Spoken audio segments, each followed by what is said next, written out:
maintenant quelques années, on voit apparaître un mouvement de croyance lié au gouvernement, à la méfiance et au mensonge, le complotisme. Mais avec le nouveau programme lunaire Artemis, ce dernier n'y échappe pas. Il est souvent utilisé, dû à sa lenteur et à sa complexité, comme prétexte comme quoi on n'est jamais allé sur la Lune. Dans cette vidéo, je vais t'expliquer cette lenteur ainsi que cette complexité, et tu vas aussi comprendre pourquoi ce dernier est beaucoup plus compliqué qu'on ne le pense. L'idée de retourner sur la Lune n'est pas nouvelle.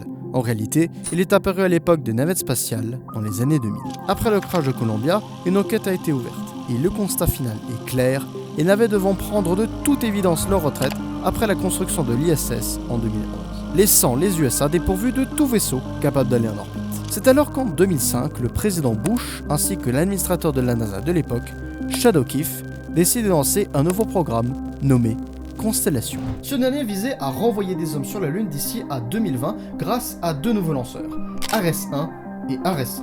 Ares-1 devait envoyer le nouveau vaisseau Orion, similaire à Apollo, en orbite basse, tandis que Ares-5 devait envoyer le nouveau module lunaire Altair, lui aussi en orbite basse, afin de s'y effectuer un rendez-vous orbital entre Orion, Altair et le second étage d'Ares-5. Une fois le train lunaire assemblé, le tout était envoyé vers la Lune avec un alunissage assez similaire à celui d'Apollo, sauf exception que Altair pouvait emporter 3 astronautes au lieu de 2 par rapport au LEM d'Apollo. Mais comme vous l'avez sûrement remarqué, on n'y est pas retourné depuis, et de toute façon, avec le Covid-19, ça aurait été merdique. Ce qui s'est passé, c'est que le projet s'est embourbé. Ça en est devenu un gouffre financier tel que lorsque Barack Obama a été élu dans les années 2010, il l'a dissous pour les mêmes raisons que je viens de citer. Tout part à la poubelle, sauf le vaisseau Orion qui se voit affecter une nouvelle mission, collecter des échantillons d'astéroïdes et retourner sur Mars sans passer par la Lune. Mais ce programme ne tiendra pas longtemps puisqu'un autre viendra encore une fois le remplacer. En 2016, avec l'élection de Donald Trump, il remet la Lune au centre du programme spatial américain. Et de ce fait, la course à la Lune devient également un point central dans le plan politique des États-Unis, et même au niveau mondial depuis que la Chine s'y est lancée depuis un petit bout de temps.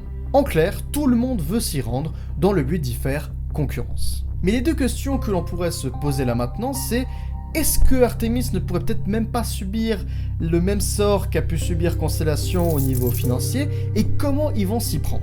Pour le comprendre, il faut déjà savoir que Artemis n'a strictement rien à voir avec Apollo ou Constellation. Au niveau du financement, ça change, puisque les USA sont maintenant soutenus par les autres agences, comme l'ESA, qui fournissent en plus le module de service d'Orion, ou la JAXA, là où à l'époque d'Apollo, ils étaient seuls. Au niveau des lanceurs, une nouvelle fusée vient remplacer le lanceur Ares d'autrefois, le SLS pour Space Launch System. Cette fusée, qui s'inspire beaucoup de l'architecture des navettes, pourra ainsi se décliner en plusieurs versions, avec le bloc 1 et 2 pouvant être avec ou sans passagers. Le bloc 1 est le modèle qui a été lancé en 2022, tandis que le bloc 2 sera utilisé pour les missions futures. Pour ce qui en est de l'alunisseur, c'est là où se situe toute la véritable grosse différence, puisqu'on arrive et on assiste à l'arrivée du secteur privé avec SpaceX ou Blue Origin, avec le Starship en version alunisseur et le Blue Moon qui est plus conventionnel par rapport au LEM d'Apollo. Pourquoi faire appel au mastodonte qu'est le Starship ainsi qu'à sa grosse capacité d'emport? On en reparlera. Mais quoi qu'il en soit, ils seront les deux lancés avec leurs propres lanceurs respectifs et viendront, après le transit lunaire, s'amarrer à une nouvelle station spatiale en orbite lunaire. La LOPG est le nom de cette nouvelle station qui est en quelque sorte la nouvelle ISS puisque financée et assemblée par plusieurs nations. Plus petite que cette dernière, elle pourra ainsi remplir le même rôle et accueillir ces nouveaux alunisseurs. Une fois que le vaisseau Orion ainsi que l'un des deux alunisseurs se soient amarrés, l'alunisseur descend afin de s'y faire poser les astronautes. Ce qui différencie encore plus Artemis par rapport aux autres programmes, c'est au niveau de la durée des missions. Le but n'est pas juste d'y remettre les pieds et ensuite pour repartir. Maintenant, ils veulent s'implanter de manière durable et permanente. Et pour cela, ils auront besoin d'une station spatiale, la LOPG, mais aussi également d'une base lunaire. D'où l'intérêt du Starship qui, dû à sa grande capacité d'emport, permettra d'embarquer énormément de matériel afin de pouvoir la construire. Maintenant que tu as toutes les infos, tu comprends très vite que le programme est très différent par rapport à Apollo. Au niveau financier et logistique, tout est différent. Et c'est pour ça que le tout avance un petit peu plus lentement par rapport à Apollo d'autrefois. Et surtout, j'ai pas parlé de l'aspect financier qui Dans les faits, le programme est certes plutôt bien financé, mais par rapport aux missions Apollo, ça n'a rien à voir.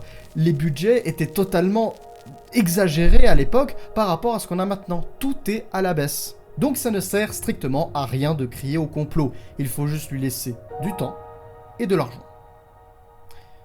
Par contre, à quoi ça sert en fait d'y retourner? Je veux dire, la NASA, l'ESA, ainsi que tout le secteur spatial qui travaille dans ce projet, dépensent des putains de milliards de dollars pour réaliser ce programme. Donc, quelle est son utilité en vérité, tu vas me dire? Eh bien, les raisons à ce retour sont bien plus profondes que tu ne le penses et pourraient même sauver notre planète de toutes les menaces qui risquent de la détruire.